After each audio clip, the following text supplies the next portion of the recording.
গত ক্লাসে তোমাদের হচ্ছে আমি করছিলাম হচ্ছে ইথিলিন নিয়ে কিছু কথাবার্তা বলছিলাম, যে অন এমসিপি তার একটা ছিল। ওটা জাস্ট একটু স্কেমেটিক ভিউটা আমি দেখাবো এটাতে, যে কিভাবে অন এমসিপিটা হচ্ছে রিসেপ্টর সেলটাকে বাইন্ড করে। ঠিক আছে, এখানে দেখো, দেখতে পাচ্ছ? জি ম্যাম, দেখতে পাচ্ছি। আচ্ছা, এখানে দেখো এই মানে স্কেমেটিক ডায়াগ্রাম আছে, যে এখানে হচ্ছে এই ফিগারটা হচ্ছে যে binding of ethylene molecule with receptor cell. এই যে যে রিসেপ্টর, এটা হচ্ছে রিসেপ্টর সেল। কার্সরটা দেখতে পাচ্ছ তো না? জি ম্যাম। হ্যাঁ, এটা হচ্ছে রিসেপ্টর সেল। এখন এক্সটার্নাল যে ইথিলিন আছে এয়ারে, সেখান থেকে হয়তো খুব অল্প পরিমাণ ইথিলিন মলিকুল এসে এই সাইটে অ্যাবজর্ব হয়। ফ্রুটস অ্যান্ড ভেজিটেবলসে কিন্তু সরাসরি হচ্ছে ইথিলিনটা প্রডিউস হয় না, এয়ার থেকে ইথিলিনটা অ্যাবজর্ব করে এই যে সাইটটাকে বাইন্ড করে ফেললো। ঠিক আছে, তারপরে কি করবে, এটা একটা সিগন্যাল দিবে ফ্রুট সেলের ভেতরে। সিগন্যাল দেওয়ার পর তারপরে হচ্ছে fruits and vegetables ethylene production করবে। কথা বোঝা গেছে? জি ম্যাম। যে একেবারে সরাসরি হচ্ছে তোমার ইথিলিন প্রোডাকশন করতে পারবে না যদি না এই রিসেপ্টর সেলগুলো বাইরের থেকে ইথিলিন অ্যাবজর্ব না করে। আচ্ছা, এখন অন এমসিপিটা কিভাবে এই ইথিলিন রিসেপ্টরটাকে বাইন্ড করে ফেলে সেটা আমি দেখাচ্ছি। অন এমসিপিটাও হচ্ছে কেমিক্যাল স্ট্রাকচারটা অনেকটা হচ্ছে তোমার ইথিলিনের মতো। আচ্ছা, এই দেখো ইথিলিন মলিকুলটা কিরকম, আহ, একটু বাঁকানো তাই না, আর একটা একটু হাত বাড়ানো। আর এটা হচ্ছে অন এমসিপি, এইটার হাতটা এই এই সাইড থেকে একটু কমানো, কিন্তু দেখতে অনেকটা একরকম। এই অন এমসিপি যখন ট্রিটমেন্ট করা হবে, অন এমসিপিটা কি হবে, এই সেলে রিসেপ্টরে বসে যাবে। এখানে বসে যাওয়ার ফলে কি হয়েছে, এখানে কিন্তু একটা স্পেস আছে, কিন্তু এই স্পেসটা থাকলেও যখন এয়ারের ইথিলিনটা আসবে তখন কি হবে, এই রিসেপ্টরে বসতে পারবে না, কারণ এটা অলরেডি বসে গেছে এবং এখানে একটা লক তৈরি করে ফেলছে এখানে। আর ইথিলিন এই সারফেসে থাকলেও এই রিসেপ্টর সেলে বসতে পারবে না। তারপরে লক হয়ে যাওয়ার পরে কি হয়েছে, তোমার হচ্ছে তাহলে এই ইথিলিন আর অ্যাবজর্ব করতে পারছে না, আবার ইথিলিন প্রোডাকশনও করতে পারবে না। কিন্তু কিছু কিছু ক্ষেত্রে নতুন রিসেপ্টর সেল তৈরি হতে পারে। নতুন রিসেপ্টর সেল যদি ধরো ইথিলিন ট্রিটমেন্ট তুমি সরি অন এমসিপি ট্রিটমেন্ট হয়তো 24 আওয়ার্স করলে, করার পরে তো ওই স্টোর থেকে সরাই ফেললে ফ্রুটস অ্যান্ড ভেজিটেবলস, কিন্তু এটা তো অলরেডি হচ্ছে লাইভ এলিমেন্ট তাই না, ফ্রুটস অ্যান্ড ভেজিটেবলস। তখন কি করবে, আবার কিছু রিসেপ্টর সেল তৈরি হতে পারে, তখন কিন্তু কিছু ইথিলিন ওখানে প্রডিউস করতে পারে, বা হচ্ছে বাইরের থেকে এয়ার থেকে ইথিলিন ওখানে অ্যাবজর্ব করে সে ইথিলিন মলিকুল হতে পারে। ঠিক আছে, এখানে কি বলছে যে receptor may be formed and the cells again sensitive to ethylene. তাহলে যদি আমি অন এমসিপি ইউজ করি, তাহলে এইভাবে এই মেকানিজমে হচ্ছে তোমার ইথিলিন রিসেপ্টর সেলটাকে বাইন্ড করে ফেলবে, যাতে করে কোনো নতুন ইথিলিন প্রোডাকশন না হয়। কিন্তু সময়ের সাথে সাথে অল্প কিছু ইথিলিন রিসেপ্টর সেল তৈরি হতে পারে, যার ফলে পরবর্তীতে আবার ইথিলিন প্রোডাকশন হতে পারে, কিন্তু সেটার পরিমাণটা একেবারেই মানে কম in compare to in this process. কি বুঝতে পারছো? জি ম্যাম। আচ্ছা, এটা হচ্ছে অন এমসিপির একটা মানে জাস্ট মেকানিজমটা একটু তোমাদের সঙ্গে শেয়ার করলাম। এখন আসি আমার ইথিলিন যে আমরা ডিটেক্ট করব, সেই ইথিলিন কিভাবে ফ্রুট সাপ্লাই চেনে ইথিলিন কিভাবে ডিটেক্ট করব সেইটার একটা প্রসিডিউর।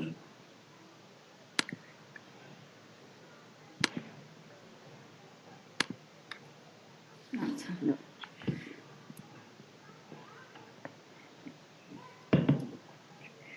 এখানে বলা হচ্ছে যে ethylene detection in food supply chain. Food supply চেইনে কেন বলা হচ্ছে, নর্মালি আমরা ইথিলিন প্রোডাকশনটা ইন মানে 2-4টা ফ্রুটস নিয়ে আমরা ল্যাবেও হচ্ছে ইথিলিন টেস্ট করতে পারি, কিন্তু এটা খুবই ইম্পর্টেন্ট যদি আমরা সাপ্লাই চেইনে, ফর এক্সাম্পল যে কন্টিনিউয়াস স্টোরেজ হচ্ছে, সেই স্টোরেজে কিভাবে হচ্ছে ইথিলিনটাকে ম্যানেজমেন্ট করা যায়, তাহলে এই সাপ্লাই চেইনে যদি ইথিলিন মেজারমেন্ট করা যেতে যায় তাহলে সেটা আরো বেশি ইফেক্টিভ হবে। আর নর্মালি আমরা ল্যাবে হচ্ছে তোমার ওই ইথিলিন নর্মালি হচ্ছে একটা এটাকে কি বলে, ইনকিউবেটরের ভেতরে রেখে সেখান থেকে ওভারহেড গ্যাস কালেক্ট করে, হয়তো 2 আওয়ার্স বা 4 আওয়ার্স রেখে সেখান থেকে ওভারহেড গ্যাস কালেক্ট করে সেটা ইথিলিন প্রোডাকশন রেটটা বের করা যেতে পারে। এটা একেবারেই নর্মাল প্রসিডিউর। কিন্তু সাপ্লাই চেইনে যখনই যাব তখন হচ্ছে একটা তোমার সেট আপ লাগবে যে কন্টিনিউয়াস ইথিলিনটাকে মেজার করা যাবে। এখন এই সাপ্লাই চেইনে আমরা কেন হচ্ছে ইথিলিন মেজার করব, এটার অনেক বড় ইম্পর্টেন্স হচ্ছে যে যখনই কন্টেনার বা হচ্ছে স্টোরেজ ভ্যানে করে ফ্রুটস অ্যান্ড ভেজিটেবলসকে ট্রান্সপোর্টেশনে নিয়ে যাওয়া হয়, তখন হচ্ছে যে হয়তো কিছু আছে ইথিলিন প্রডিউসিং এজেন্ট এবং কিছু আছে ইথিলিন নন প্রডিউসিং এজেন্ট। সেই ক্ষেত্রে হচ্ছে যদি কন্টিনিউয়াস মেজারমেন্ট করা যায় তাহলে কিন্তু ইফেক্টিভ ম্যানেজমেন্টটা করা যেতে পারে, ফ্রুটস অ্যান্ড ভেজিটেবলসের পেরিশেবিলিটিটাকে মেনটেন করা যায়। ঠিক আছে, এখন হচ্ছে এই যে যে মেজারমেন্ট করব, এই মেজারমেন্টের কিন্তু মানে অনেকগুলো প্রসিডিউর আছে। এখন কোন প্রসিডিউরটা আমরা নেব, এখন সেই প্রসিডিউর নেওয়ার ক্ষেত্রে আমাকে দেখতে হবে যে এটার সেন্সিটিভ কিনা বা হচ্ছে রিলায়েবল কিনা এবং কস্ট ইফেক্টিভ কিনা। এখন হচ্ছে যে কিছু আছে হয়তো একেবারে 0.12 ppb মেজার করা যেতে পারে, আবার কিছু আছে যে ওয়াইড রেঞ্জ, মানে অনেক বেশি রেঞ্জের, হয়তো 1 থেকে 100 বা 1000 ppb মেজার করা যেতে পারে। এখন যত ছোটর দিকে আসবা তত তার কস্ট বেশি হবে, এবং হচ্ছে এটা কিন্তু হচ্ছে পুরো সিস্টেমের জন্য ইফেক্টিভ হবে না। এটার মানে স্মল স্কেলে বা হচ্ছে তোমার যদি ল্যাবে ইউজ করা যায় তখন হচ্ছে ওই অনেক কম পিপিবি যেটা ইউজ করা হয় সেটার দাম একটু বেশি হলেও সমস্যা নাই, কিন্তু মাস স্কেলে যখনই আমরা যাব তখন একটু তোমার কস্ট ইফেক্টিভনেসটাও দেখতে হবে। আচ্ছা, এখন হচ্ছে যে এটা কিছু হচ্ছে স্পেকট্রোস্কোপি ইউজ করা যেতে পারে। এখানে বলা হয়েছে যে মানে মোবাইল ডিভাইসটার উপরে ইম্পর্টেন্স দেওয়া হয়েছে, সেটা হচ্ছে যে non dispersive infrared spectroscopy, miniature miniaturized gas chromatography and electrochemical measurement. এখন হচ্ছে যে একটা বলা হচ্ছে যে স্পেকট্রোস্কোপি, সেটা হচ্ছে infrared spectroscopy and miniaturized gas chromatography. আর ইলেকট্রোকেমিক্যাল মেজারমেন্ট, ইলেকট্রোকেমিক্যাল মেজারমেন্ট কিছু ন্যানো পার্টিকেল আছে সেগুলো ইউজ করে মেজার করা যেতে পারে ইথিলিনটা। আর মেইনলি আসলে ইউজ করা হয় ইনফ্রারেড স্পেকট্রোস্কোপি এবং মিনিয়েচারাইজড গ্যাস ক্রোমাটোগ্রাফি। গ্যাস ক্রোমাটোগ্রাফিটা ওয়াইডলি ইউজড হয় ল্যাব এবং হচ্ছে ইন্ডাস্ট্রির ক্ষেত্রে, বোথ স্কেলে এটা ইউজ করা যেতে পারে। এখন এখানে বলছে যে দেখো যে রেজুলেশনস of on 20 to 10 ppb can be achieved in mobile application with state of the art equipment। এখানে বলা হচ্ছে যে মোবাইল অ্যাপ্লিকেশনের ক্ষেত্রে 20 থেকে 10 ppb, মানে 10 থেকে 20 হলে শুনতে ভালো শোনা যেত, বড় থেকে ছোট দেখাইছে, পিপিবি হচ্ছে মেজার করা যেতে পারে, এবং এটার এক একটা সিস্টেমের রেঞ্জ মোটামুটি 10,000 ইউরো বলা হচ্ছে। আচ্ছা, এখানে কিছু ইথিলিনের অ্যাপ্লিকেশন আছে এবং মানে ইথিলিনের ইম্পর্টেন্স দেয়া আছে, এটা তোমরা একটু দেখে নিবা একেবারে ইনিশিয়াল স্টেজে। এটা একটা জাস্ট একটা ক্লাইমেট্রিক রাইপের একটা একেবারেই ট্র্যাডিশনাল গ্রাফ, যেমন হচ্ছে যে ব্যানানার ক্ষেত্রে কেমন, অ্যাপলের ক্ষেত্রে কেমন, অ্যাপলটা কি ইথিলিন ইমিশনের রেটটা অনেক বেশি এবং ব্যানানার ক্ষেত্রে কম্পেয়ার টু অ্যাপল এটা কম। এখন এই যে যে স্টেজটা এটা হচ্ছে বলা হচ্ছে প্রি ক্লাইমেট্রিক জোন, আর এটা হচ্ছে ক্লাইমেট্রিক পিকে যখন যাবে তখন এটা ক্লাইমেট্রিক রাইপ। আবার যখন নিচের দিকে আসবে, সেনেসেন্সের দিকে যাবে, তখন এটাকে বলা হচ্ছে পোস্ট ক্লাইমেট্রিক জোন। তাহলে ফ্রুটস অ্যান্ড ভেজিটেবলসের ইথিলিন প্রোডাকশন রেটের উপরে তার পোস্ট হারভেস্ট লাইফটাকে 3 ভাগে ভাগ করা হচ্ছে। একটা হচ্ছে প্রি ক্লাইমেট্রিক রাইপ, একটা হচ্ছে ক্লাইমেট্রিক রাইপ, একটা হচ্ছে পোস্ট ক্লাইমেট্রিক লাইফ। সেটাকে ওভার রাইপ বা হচ্ছে এটা এখানে প্রি রাইপেনিং স্টেজ বলতে পারো। আচ্ছা, এখন হচ্ছে যে ফিজিওলজিক্যাল ইফেক্টটা কিভাবে অ্যাপ্লাই করে, সেটা হচ্ছে যে এখানে ক্লাইমেট্রিক ক্লাসিফিকেশনের ক্ষেত্রে বলা হচ্ছে যে ইথিলিন সিনথেসিসের ক্ষেত্রে ক্লাইমেট্রিক ফ্রুটসটা অনেক বেশি ইথিলিন প্রোডাকশন করবে, কিন্তু নন ক্লাইমেট্রিক ফ্রুটস এটা কোনো ইথিলিন প্রোডাকশন করবে না। অটোক্যাটালাইটিক ইথিলিন মানে কন্টিনিউয়াসলি ইথিলিন ব্রেকডাউন হচ্ছে, সেটা এনহান্স করবে। কিছু বলবেন?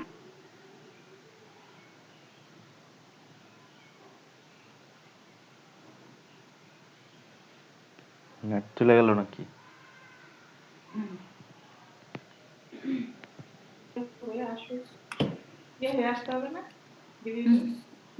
এটা তো এখন পাঠাইছি আমি হচ্ছে।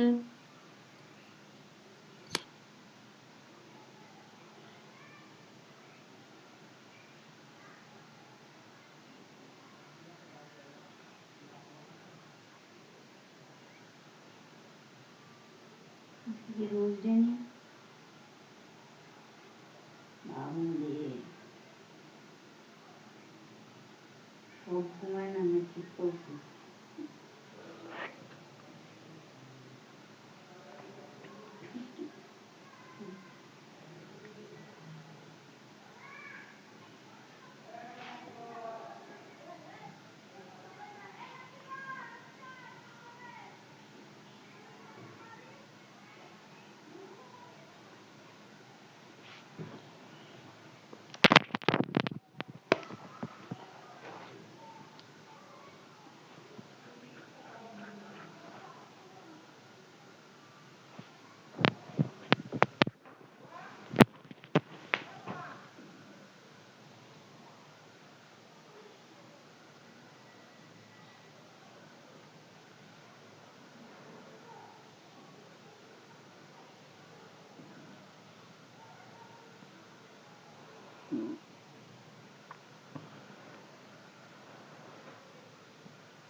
সরি, তোমরা আছো?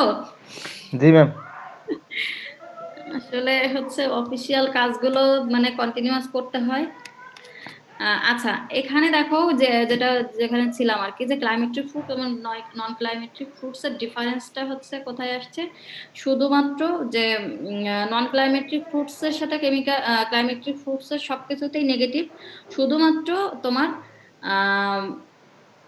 ডিকে মাইক্রো অর্গানিজম এখানে হচ্ছে যে ক্লাইমেট্রিক ফ্রুটস এর ক্ষেত্রে মানে ইফেক্টটা অত ক্লিয়ার না, কিন্তু হচ্ছে নন ক্লাইমেট্রিক ফ্রুটস এর ক্ষেত্রে কন্টিনিউয়াসলি এটা হতে পারে। আর loss of green skin colour এটা হচ্ছে নন ক্লাইমেট্রিক ফ্রুটস এর ক্ষেত্রে হতে পারে।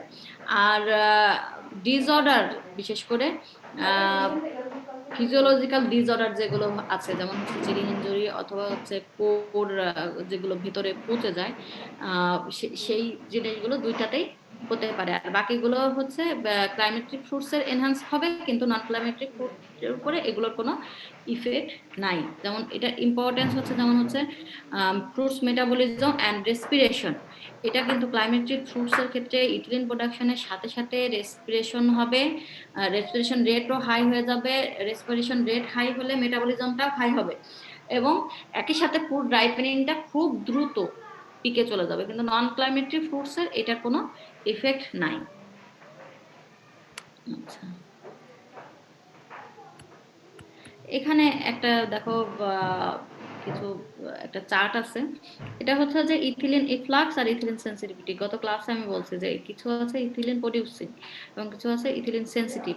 এখানে অ্যাপল, অ্যাভোকাডো এগুলো হচ্ছে ইথিলিন প্রোডাক্টিভ, এবং হচ্ছে ব্যানানার এখানে জেরো দিচ্ছে, এটা আসলে পজিটিভ হবে। এবং ইথিলিন সেন্সিটিভ তিনটাই হচ্ছে ইথিলিন প্রডিউসিংও যেমন ইথিলিন সেন্সিটিভও। কিন্তু ক্যারট এবং সাইট্রাস ফ্রুট যেগুলো আছে, এবং এখানে কিউই বলা হচ্ছে, এটা হচ্ছে তোমার ইথিলিন প্রোডাকশনটা হবে না, কিন্তু হাইলি ইথিলিন সেন্সিটিভ। এবং হচ্ছে এখানে আমাদের দেশের ক্ষেত্রে যেটা, যে টমেটোর ক্ষেত্রেও ইথিলিন প্রডিউসিং ইথিলিন সেন্সিটিভ, আর অনিয়নটা দেখাচ্ছে যে মানে ইথিলিন প্রডিউসিংও না ইথিলিন সেন্সিটিভও না।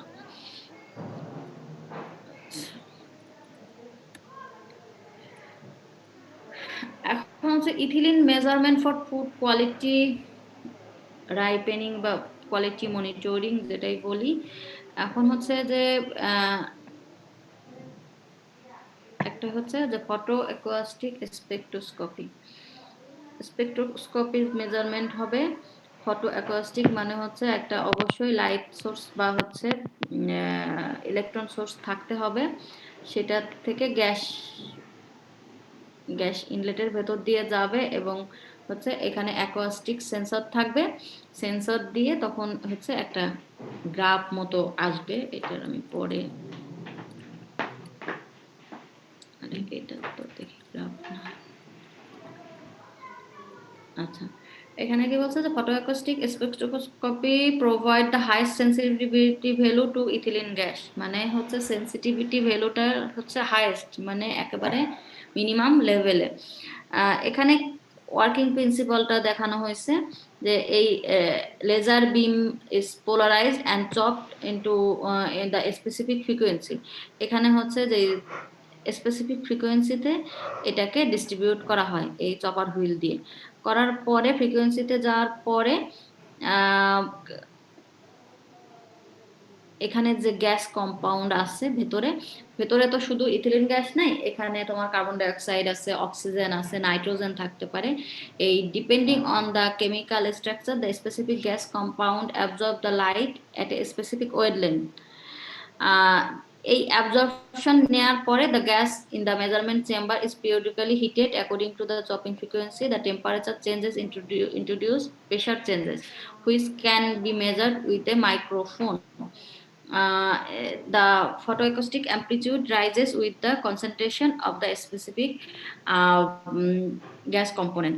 এখন এখানে যখন গ্যাস কম্পোনেন্ট গুলো বেড়ে যাবে তখন হচ্ছে এই অ্যামপ্লিটিউডটাও বেড়ে যাবে। ঠিক আছে, এটা হচ্ছে ওয়ার্কিং প্রিন্সিপাল। তাহলে ওয়ার্কিং প্রিন্সিপালটা কি হচ্ছে, একটা লাইট সোর্সের থেকে কন্টিনিউয়াসলি লাইট যাবে এবং হচ্ছে এটা পোলারাইজড হয়ে এখানে চপার হুইল দিয়ে একটা স্পেসিফিক ফ্রিকোয়েন্সির লাইট এখান থেকে যাবে, যার পরে এই ফটোঅ্যাকোস্টিক সেন্সরের ভেতরে যাওয়ার পরে স্পেসিফিক গ্যাসের জন্য একটা স্পেসিফিক অ্যাবজর্বেন্স আসবে। এখন এইটা থেকে যত বেশি হচ্ছে গ্যাসের কনসেন্ট্রেশন বাড়বে, এটার অ্যামপ্লিটিউডটাও তত বাড়বে। এটা বোঝা গেছে? জি ম্যাম। একটু কঠিন, ঠিক আছে, এটা তোমরা পড়লে পরে তখন আর একটু ইজি হবে। আচ্ছা, এখানে বলতেছে যে এখানে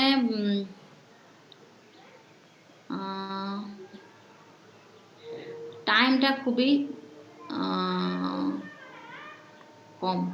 এখানে হচ্ছে যে উইদিন 2 সেকেন্ডের ভেতরে এটা হচ্ছে তোমার মেজারমেন্টটা নিতে পারে। আচ্ছা,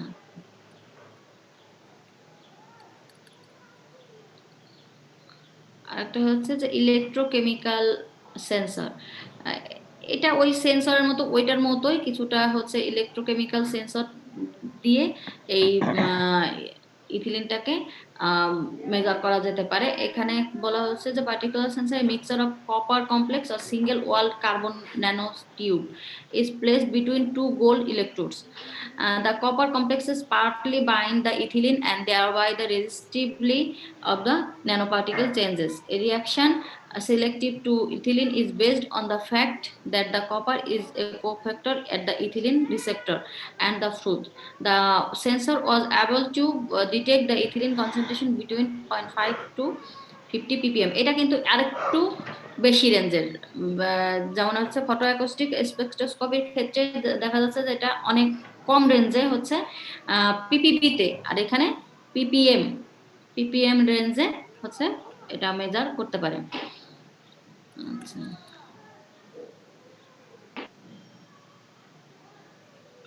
আচ্ছা, এটাতে একটা আছে যে scanning electron microscope of gold nanoparticle. এখানে জাস্ট একটা গোল্ড ন্যানো পার্টিকেলের ফিগার দিছে। এখানে এই পার্টিকেলের ভেতরে হচ্ছে ন্যানো পার্টিকেলের ভেতরে ইথিলিনটা অ্যাবজর্ব হয়ে যায়। ঠিক আছে,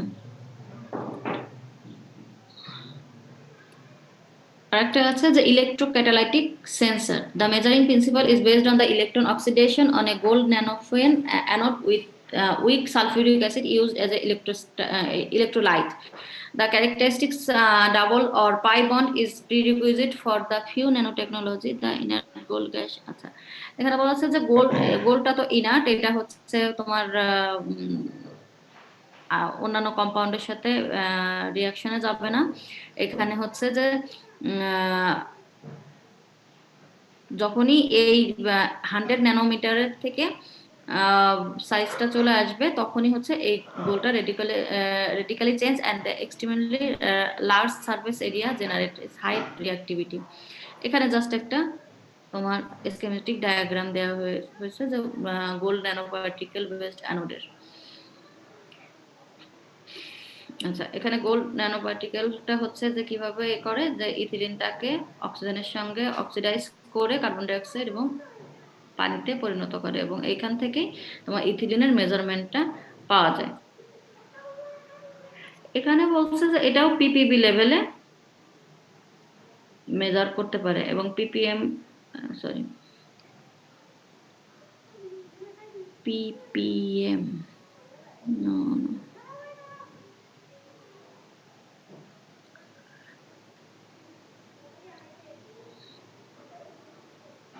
আচ্ছা না, এটা হচ্ছে যে ক্যালিব্রেশনের জন্য বলছে, এটাও পিপিবি লেভেলেই মেজার করতে পারে।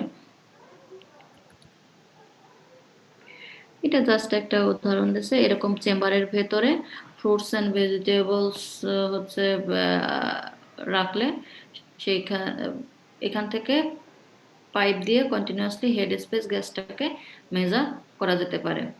এই যখন হচ্ছে এই নর্মালি ল্যাবের ক্ষেত্রে এরকম সেটআপ ইউজ করা হয়, যে এই এরকম চেম্বারের ভিতরে হয়তো 2-5টা ফ্রুটস একসঙ্গে রেখে সেটার ওয়েটের বেসিসে কতটুকুন ইথিলিন প্রোডাকশন হলো সেটা মেজার করা যেতে পারে। এটা এটা একটা ওই ইলেকট্রন বিমের সাহায্যেও হতে পারে এই পাইপটা, আবার হচ্ছে এই পাইপ থেকে হেড স্পেস গ্যাসটা জিসি দিয়েও মেজার করা যেতে পারে। ছেলেরা কি বল করতেছে ভাই, একটু উইকেট ফেলাইতে পারতেছে না। এটা হচ্ছে জিসি কলাম। জিসি কলামের ক্ষেত্রে কিছু ক্যারিয়ার গ্যাস লাগে, সেই ক্যারিয়ার তারপরে গ্যাস গুলো একটা অবশ্যই খালি ইনার্ট হতে হবে, এবং এই ইনার্ট গ্যাসের সাথে ক্যালিব্রেশন করে ক্যাচ ফালাইছে তারপরে 2টা, হচ্ছে তোমার ক্যাচ ফালাইছে 2টা। মেজারমেন্টটা করতে হবে। আচ্ছা, এই গ্যাস ক্রোমাটোগ্রাফিটা হচ্ছে ওয়াইডলি ইউজড। আমি নেক্সট ক্লাসে, তোমাদের নেক্সট হচ্ছে বুধবার না? জি ম্যাম। বুধবারে আমি তো তোমাদের সবাইকে বলবা শিডিউল টাইমেই আমি ক্লাস নিব। আর আমার মনে হয় আমি হচ্ছে এই করব, বুঝছো, একটা শিডিউল করে রাখি। এই জুমে ক্লাস নেওয়াটাই ভালো। তোমাদের এই আইডিতে বারবার হচ্ছে এই ঢুকতে বের হইতে সমস্যা। আচ্ছা ম্যাম, ঠিক আছে। গ্যাস ক্রোমাটোগ্রাফিটা আমি নেক্সট ক্লাসে পড়াবো, কারণ এটা হচ্ছে ওয়াইডলি ইউজ এবং মোস্ট ইম্পর্টেন্ট। ক্লাসে দেখাইলে আর হয়তো 2টা ক্লাস নিলে হয়ে যাবে।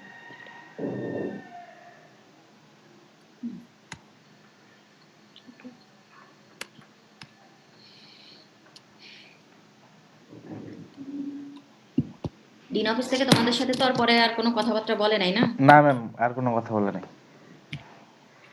ঠিক আছে, কথা বলার দরকারও নাই। ম্যাম পরে দেখা গেল যে হুট করে পরীক্ষার রুটিন দিয়ে দিছে, আমরা কিছু জানি না। এবং এটা তো তোমাদের সাথে বড় একটা গ্যাপ করছে হচ্ছে তোমাদেরই ফ্রেন্ডরা, একটি ইঞ্জিনিয়ারিং এর। ম্যাম এই আমাদের কথা হচ্ছে ম্যাম, আমরা তো এগ্রি ইঞ্জিনিয়াররা জানাইলো কিনা এটা তো আমাদের দেখার বিষয় না। আমরা তো ডিন স্যার স্টুডেন্ট, ডিন স্যারের তো জানানো উচিত, তাই না? না, এখন হচ্ছে যে স্যার বলতেছে যে ওরা ডিজার্ভ করছে আর কি, ওরা হচ্ছে বলছে ওরা সময় চাইছে, কিন্তু আমাদের ফুডের স্টুডেন্টরা তো সময় চায় নাই। পরে যখন হচ্ছে আমরা কয়েকজন কথা বলার পরে ওরা বোধহয় তোমাকে ওই দিন হচ্ছে ইয়ে করছে, কিন্তু পরে আবার ডিন স্যার বলতেছিলেন যে হচ্ছে তোমাদের সাথে সময় নিবেন। তো পরে তারপরে আর ওনার কোনো খোঁজ খবর পাওয়া যায়নি। স্যারও একটু বিজি, আবার হচ্ছে মানে যেটা মনে হলো আর কি, ফ্যামিলিগত ভাবে একটু ক্রাইসিসে আছেন, মানে ওনার ভাই ভাবি দুজনেই বোধহয় মারা গেছেন নাকি, ভাবির মৃত্যু খবর শুনছিলাম, ভাইয়ের কথা করোনাই আর কি, এবং ফ্যামিলিগত ভাবেও একটু প্রবলেমে আছেন। আর ম্যাম আসলে এই জিনিসটা নতুন না, মানে আমরা গত 2-2.5 বছর থেকে এর আগের দিন স্যার আমাদের সাথে সেম কাজই করছে। শোনো, এই জিনিসটা নতুন না, এটা সেই আমরা তো প্রথম দিকের স্টুডেন্ট। ধরো আমরা হচ্ছে ফুড ইঞ্জিনিয়ারিং এর থার্ড ব্যাচ, টিটু স্যাররা ফার্স্ট ব্যাচ, আমরা থার্ড ব্যাচ। তো আমরা আহ মানে আরো বেশি বোধহয় ফেস করছি, কিন্তু এখন হচ্ছে টেকনোলজি যুগ, তো এখন দেখা যাচ্ছে যে একটু কথা বললেই হচ্ছে বোঝা যায়, বা হচ্ছে এগুলোর একটা ডকুমেন্টেশন থাকে, কিন্তু আগে এত বেশি ডকুমেন্টেশন ছিল না। হ্যাঁ, তো দেখা যাক কি হয়, আলাদা ফ্যাকাল্টি হয়ে গেলেই ভালো। জি ম্যাম, আমরাও চাই যে আলাদা ফ্যাকাল্টি হয়ে যাক। কিন্তু দিবে না তো ইউনিভার্সিটি।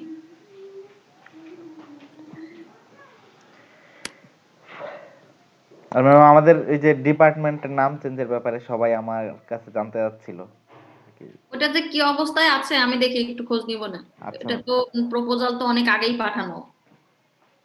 ম্যাম, সিনিয়ররা প্রায় জিজ্ঞেস করে যে কি করলি। আচ্ছা ঠিক আছে, আমি খোঁজ নিব না আচ্ছা ম্যাম। কি অবস্থায় আছে। আচ্ছা ঠিক আছে, তাহলে হচ্ছে নেক্সট ক্লাসে একটু এনশিওর করে সবাই যেন থাকে, ঠিক আছে? আচ্ছা ম্যাম। এখন তো হচ্ছে অনলাইনে ওইভাবে বোঝাইতে পারি না, আবার তোমরা তাও থাকলে কানের ভিতরে একটা কথা গেলে, এক দুইবার গেলে একটু তাও মনে হবে, পরে পরে যখন পড়বা যে ম্যাডাম তো এটা বলছিল, কিন্তু ক্লাস মানে কিছুই যে মানে অনলাইনে ক্লাস নিলে তো 50% হচ্ছে কমে যায়, তাই না, বোঝার ইয়া। তো আরো যদি মানে অ্যাবসেন্ট থাকো তাহলে তো পরবর্তীতে তোমাদের জন্য সমস্যা।